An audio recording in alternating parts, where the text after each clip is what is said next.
Modernism and grasses are a great combination because modern architecture is so strong and the grasses are so soft.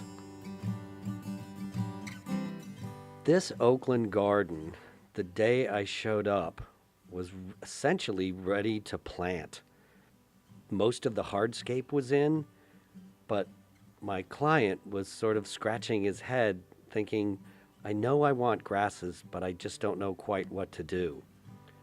Now, my client had these existing cinder block walls, retaining walls, but they were cracked and broken in places, and he was actually considering tearing them all out. And I said, no, we can screen them. Let's just paint them a receding color and cover them with vines. Here, his Corten steel vegetable boxes are ready to be planted.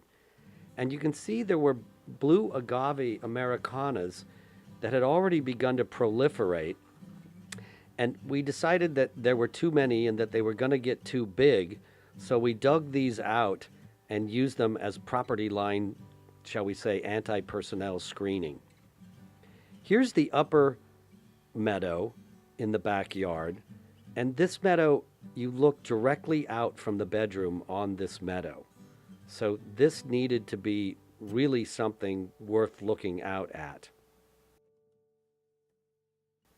Here's the upper meadow newly planted. You can see the little tiny plugs of buffalo grass.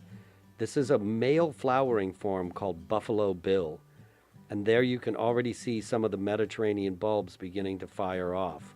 Bulbines, Iphions, and Muscaries. And you got to water to get established. So even though this is a drought-tolerant meadow, you can't let the new little plugs dry out. Here you can see the pop-up sprinklers keeping the newly planted plugs properly irrigated. People often ask me, well, how often do we have to water? And the answer is enough to keep it constantly moist, but not so much as to overwater it. So you've got to monitor a new planting. Here's the newly planted backyard upper meadow. And you can see we've added some stepping stones so that you can essentially cut the corner. The concrete pathways force you to make these right turns, but adding the stepping stones in the corner lets you essentially cut the corner.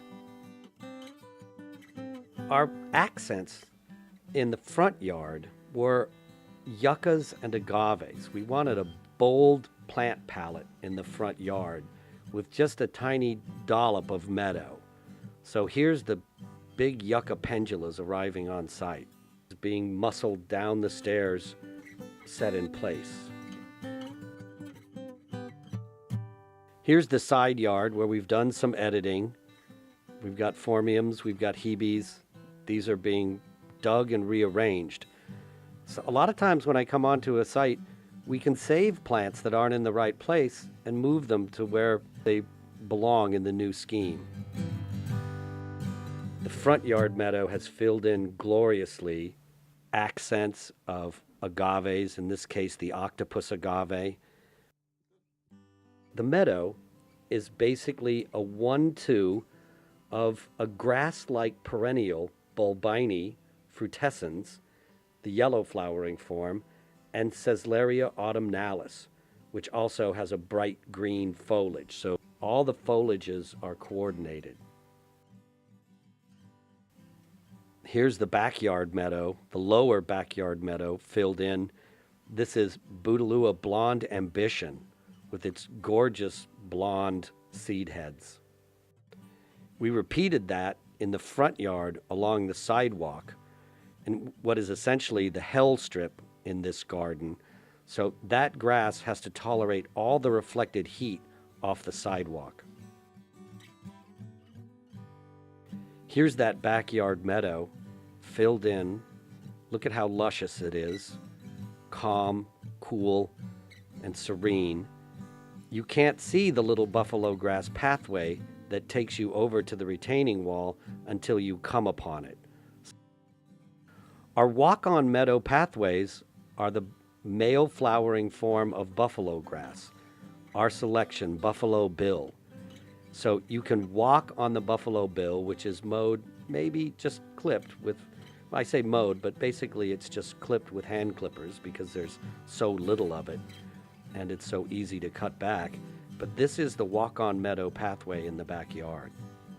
And here's the pathway. You can see the pathway leads you over to the retaining wall that now is nicely painted a charcoal gray. So it's not the original color that it was.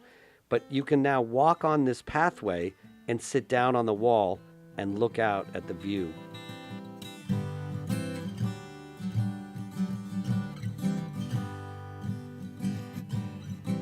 Calm, cool, and serene